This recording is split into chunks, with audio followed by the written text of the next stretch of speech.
Right, joining me now in the studio to make sense of all of this is a public affairs analyst, Bola Oba, one of our regulars here. Thank you very much for joining us, Bola. Good morning. Always a pleasure to be on your side. All right, it's no longer news that we have a new acting Inspector General of Police. However, Nigerians are looking forward to the impact of how things are going to change. But from your analysis, I know by now too you would have seen the robust credentials of the new helmsman, Alkali Usman, who is the acting Inspector General of Police. But what do you make of the pedigree of who he is and his experience and what he stands for, as well as his ability and capacity to face the daunting task of policing the nation at this time?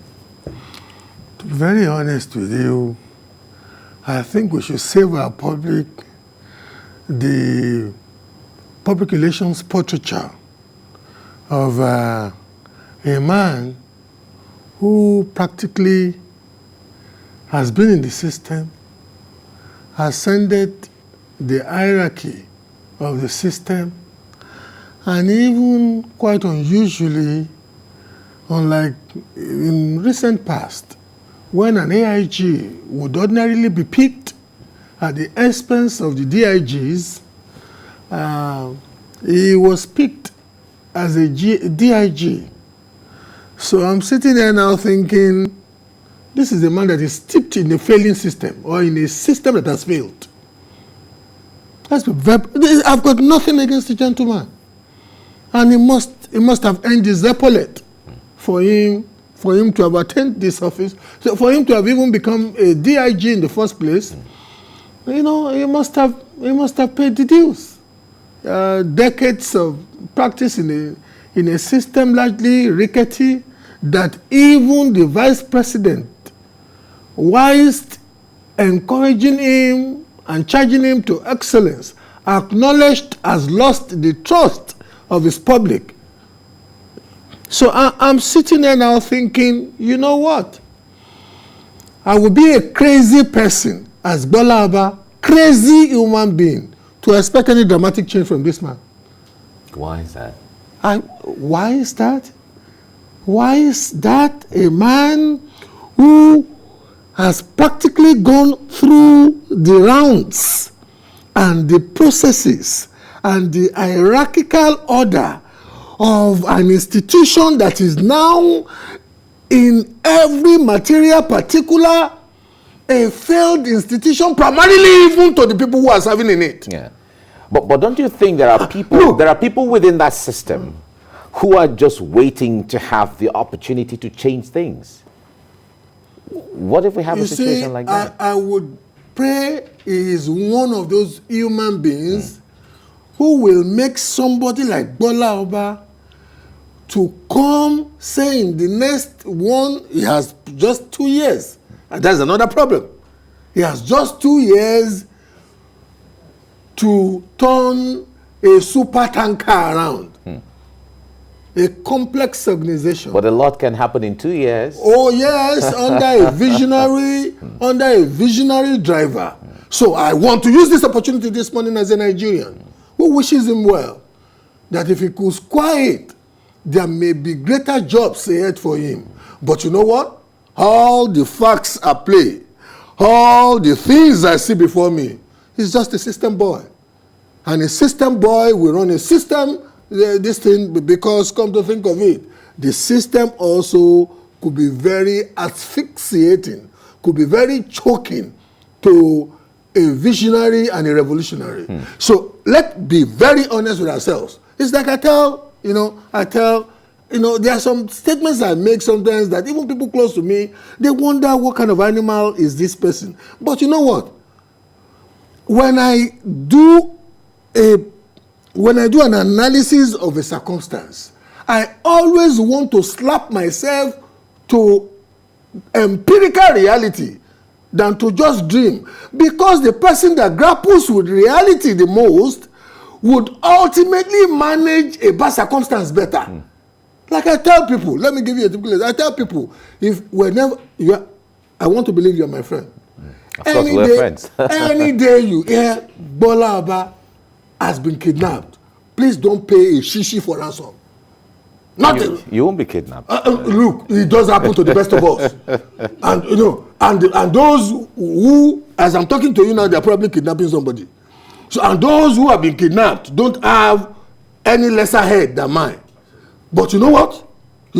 Any day that you get to hear that they are contributing money for, don't pay shishi. Why? But why? You know what? Why? Let's make the sadistic enterprise an exercise in futility for those who do it. And when you pay, I have done a global research of how societies confronted with what we are confronted with now, as how such societies have emerged out of it. One of it is not playing to the terms. But you see, in the analogy of the kidnap you're talking about, people, when you have love for people, or for a loved one, a friend, and all of that, and then you are desperate to have these people come out, people become desperate to do anything to ensure that their loved ones are saved, especially in instances where we have seen reports, where some of the victims are killed, you know, or they go through so many kind of bad experiences because monies that were supposed to be for ransom are not paid. I was born in a ghetto in Mushin. I was raised in Mushin before I started speaking good English. Maybe when my single parent mother sent me, if you kidnap me, I'm in a death duel with you. I forget about my wife, I forget about my children. And to be honest with you, God has been kind to me. If I lose it at this point now, I must take somebody with me. You understand? So my own attitude is, when you let these people know that there are some sentimental motives that they can exploit. Look, we have a thriving business now. We have a thriving sadistic business. That is one of the many contradictions that this gentleman would have to contend with, because the cultural baggage too, the cultural baggage we carry as a society now even sustains. This is a society that glamorizes criminality, even seeing some criminals, glorifying them as patron saints of tribes. You want to go in any direction in Nigeria and pick any tribe in Nigeria, and you see people who some months ago you could not have reconciled the illogicality of how they attained whatever is the modicum of material wealth they are parading, suddenly now speaking for the tribes. Well, we've had that situation, and I don't see Nigerians are asking questions. And I don't see somebody like Alkali, with due respect. I don't even see the establishment supporting him, like he was supporting Adamu as one of the strategic officers of his inner sanctum management team. I don't see the elements walking those ropes. I don't see them being inspired enough to want to detach from what they know is not working, because let's be very honest with ourselves. Everybody now profits from sadism in Nigeria. They also are profiting from it. Well, it's really sad if that's the situation. But let's come back to the expectation of Nigerians from the new IG. It is customary now, or even traditional, that when a new kid on the block comes on, there's always expectations. And we play the game of platitudes. You brought me here this morning to play the typical game of platitudes. No, certainly not. The point there is, you see, there are times where you have to sometimes draw people's attention to areas that originally they may not have seen. And that is why we're talking about this. Maybe that was what instructed. I was asking myself when I was invited, and I said, you know what? This is an opportunity seldom given to as many Nigerians who would wish that somebody could say it. No, of course. And it's not because I hate the gentleman. I don't even know you. I've not met him personally. But you know what? If he wants to do anything dramatically different to where should he start from? That is the question I was going to ask you. You have lived in many countries in the world. You've traveled around. So when it comes to comparative analysis of what makes policing work in London, what makes policing work in Ghana, what makes policing work in South Africa or Malaysia, as the case may be. I will give you a Dubai experience. All right. Somebody alighted from the aircraft that landed him in Dubai, and he forgot his mobile phone. And when he forgot the mobile phone, I guess after he passed immigration, he just suddenly remembered that he forgot his mobile phone. And somebody told him that he should go to, no, he had been driven to town. So he forgot, and they came back, and somebody told him to go to the airport police. And when he went to the airport police and told them that he forgot his mobile phone, they said which flight, he told them the flight, whatever, and they went, brought a box, and in the box, he said he saw stuff. He said he saw some of the most sophisticated mobile phones on the face of the earth. And he said he did not know when he instinctively asked one of the officers that displayed the phones before him that, you mean they forgot all these phones and brought them here? But why are you people not taking them? He said the guy just reached into his pocket, brought out his phone, and he saw a classy phone. One of the few places on the face of the earth where I have seen policemen riding some of the most sophisticated vehicles on the face of the earth is Dubai. Now, a man who has a fantastic mobile phone will not want to steal a palasa. Yeah. You understand what I'm saying? As we call it in local as we call it in local palace. Yeah. Now, it means that the first thing any responsible chief of any organization should do is the welfare of the people. Look, I once told my wife, God bless Innocent Chukuma, this guy who just passed. I was live on a program with him not too long ago. This was about 4 or 5 years ago. And just when we were having a break, he told me, he said, Bola, he said, what many people don't know is that with the budget of the police, an average police formation in Nigeria, which means an average police station, could only get 2,500 naira a week to run. Now, if an average police station is getting 2,500 naira a week to run, if you were to make Balaba the DPO of that police station, or Balaba the criminal investigation officer of that police station, have you not commissioned me to be an extortionist? Yeah. Oh, I fell from heaven, suddenly fell from heaven. And the circumstances of Nigeria will not reflect in my behavior. We are nurturing people who will treat us with sadism, because no responsible society subjects people to that nature of denial, operational, circumstantial, welfare denial, and you expect them to act as people of God. Even your pastor don't do that.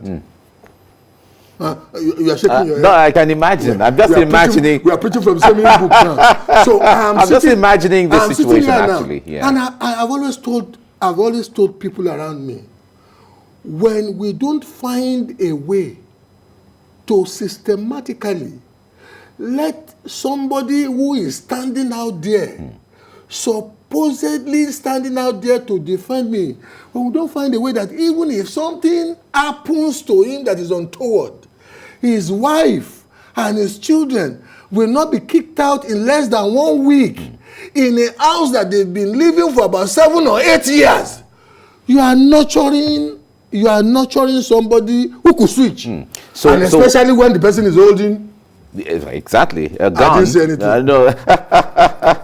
But so welfare is key in all of this. Now, another issue there. And the welfare, the irony of it, you don't have to deliver the welfare before you see an attitudinal change. You can just be seen to be genuine in wanting to do, and you are taking the millipede I'm using my words instructively. You are taking the small steps in the direction of the change that some are, oh, he really wants to do it. Look. So let us support him. That kind of a feeling. Now, welfare That's is the starting point. Yeah, exactly. That's fine. Another issue there in the minds of Nigerians. And they should be creative enough. Sorry, as I'm getting these ideas, because we're dropping them. That's the essence. And it should be creative enough to using all the statutory. There's a new law just passed now. The police, what somebody abused under Obasanjo when they said they were creating a police this thing, and somebody made billions and just walked away with it. You know, there is a law now that regulates how people like Bola Oba, people like yourself, can put something in a trust account for the welfare of the police. You know what?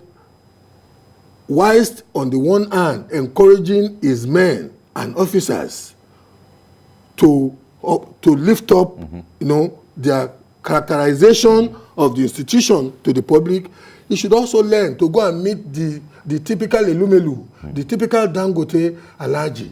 These boys, we have to do something because you know what? If we don't give them enough, and many of us too, including people as low as myself, should be going out there and be canvassing for the good of the operatives, because so that has to do with his capacity to be able to engage with institutions on one hand and individuals on the other hand, and people who are well-meaning, to ensure that they make contribution and support to the police. Another issue there that's related to it somehow is the image of the police in the minds of Nigerians. We have always said that you can give police all of the equipment, but if the people don't support by a way of reporting, by a way of giving information, by a way of, you know, that thing, there's always this, because right now, especially from like the NSAS, you know, protest that happened sometime last year, a lot of people, the moment you mention the police, no, keep it away and all of that. How can that mind begin to change if we see it as a task before the acting IG of police? Because of the structural challenge that this monolithic police institution has, and because of the operational defect that constitutionally imposed structural disadvantage gives the establishment. You see, when one comes here and one paints a picture like somebody cannot succeed, it's not so much because that person is a villain, but because sometimes the person is working under very, very stressful and very, very choking circumstances. Somebody is supposed to be in charge of about 300 and something, almost 400,000 men and women across this federation. And I am sitting there thinking that the systemic instrumentation of accountability is not. And I have read about how policing organizations across the world, how some that were facing this kind of reputational damage, how some of them got a turnaround. The typical and most celebrated case was the case of Bill, the commissioner of police that changed the face of New York, the then infamous New York Police Department. What did he do? At the level of each operational cell, you have to once a week be accountable to your residents, your locals. And indeed, a TV series was made out of an accountability series.